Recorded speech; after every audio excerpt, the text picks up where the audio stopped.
Earlier this year, the International Aerospace Quality Group, IAQG, released Revision C to AS9100, the Aerospace Quality Management System standard. The revision marks the first major change to the standard since its initial release in 1999. AS9100 is based entirely on ISO 9001-2008, and it additionally tacks onto the aerospace industry requirements. These requirements were placed to ensure safety, reliability, and the quality of aerospace products. Based on the stakeholder input and the IAQG charter, the rewrite team has some key objectives. Incorporate ISO 9001-2008's requirement. Expand the scope from an aerospace standard to an aviation, space, and defense standard. Incorporate new requirements based on stakeholder input. Ensure alignment with IAQG strategies. Clarify existing requirements. AS9100 is based on ISO 9001-2008 and is maintained and administered by the International Aerospace Group, which started its revision in 2005. AS9100C includes definitions for three important new terms: risk, special requirements, and critical items. Other critical changes to the standard involve quality manual relationships, risk management, customer satisfaction, project management, recognition of supplier quality data, and approval status of suppliers. The IAQG has already established a 30-month transition period for AS9100C.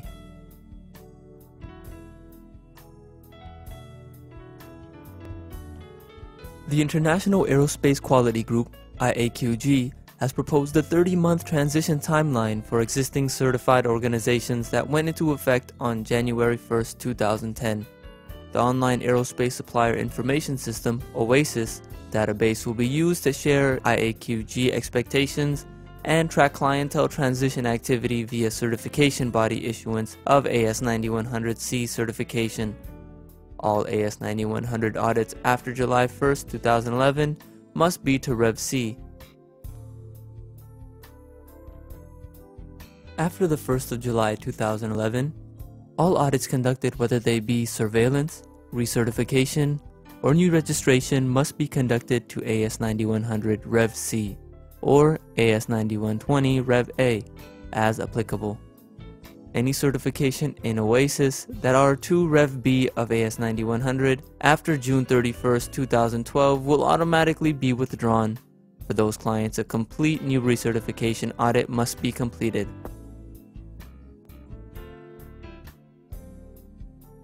All aerospace certifications will expire, regardless of certification expiry date, if clients have not transitioned to AS9100C or AS9120A by July 1, 2012.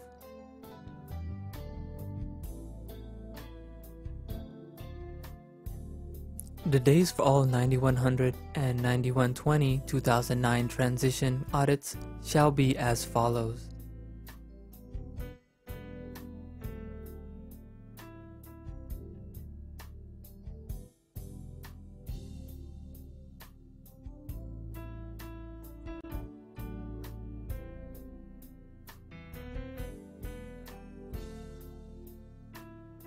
For multiple site organizations, the transition during the existing audit cycle will vary.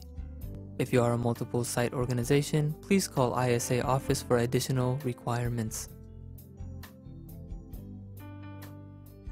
Organizations seeking certification to the 9100 or 9120-2009 AQMS standards must formally declare to ISA conformance to 9100 or 9120 prior to ISA conducting the transition audits.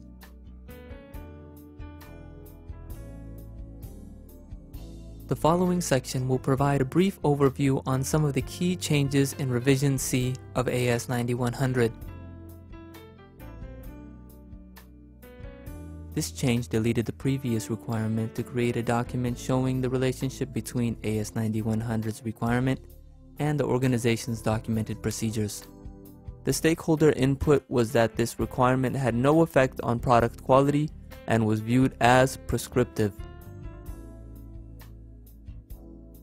A new requirement requires on-time delivery, that product quality be measured, and that appropriate actions taken when customer objectives are not met.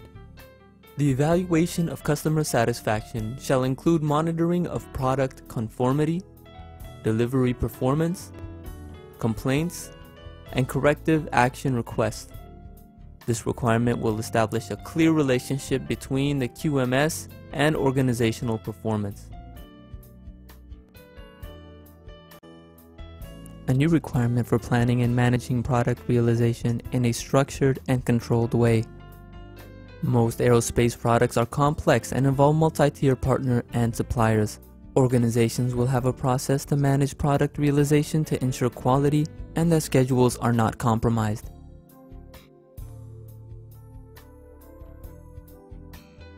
The new requirement under Clause 7.1 requires an organization to implement a risk management process. This clause will require organizations to identify and classify risk, determine levels of acceptable risk, and have effective risk mitigation plans for unacceptable risk. This requirement puts a focus on product risk during product realization. This is vital as new technologies in aircraft, space vehicles, defense systems, and materials are introduced. Organizations will need to ensure that a risk management process is in place, that risks are appropriately applied in the process, and that they are successfully managed. The existing configuration management clause was simply moved to Section 7. This puts the focus on product instead of documentation. Some level of configuration management is expected for all products at all levels of the supply chain. This change is in the form of a guidance note that encourages the use of data from external sources in the supplier selection and evaluation process. The industry trend is to use externally provided supplier performance data.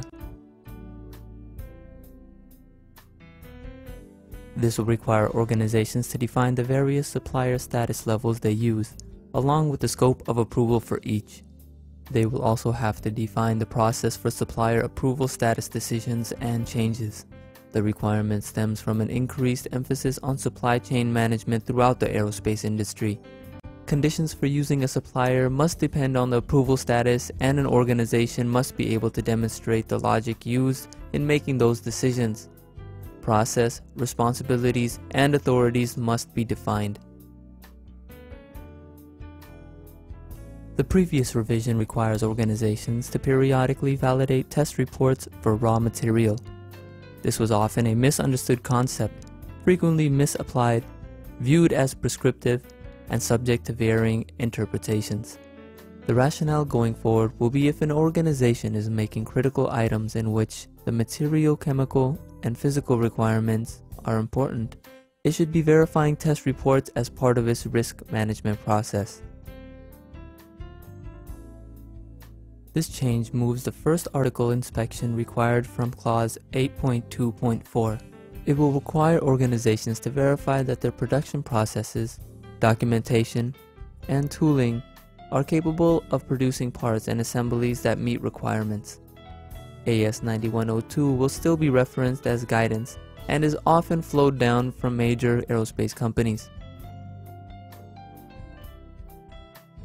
The change no longer requires organizations to use detailed tools and techniques such as check sheets, flowcharts, etc. to support the internal audit process.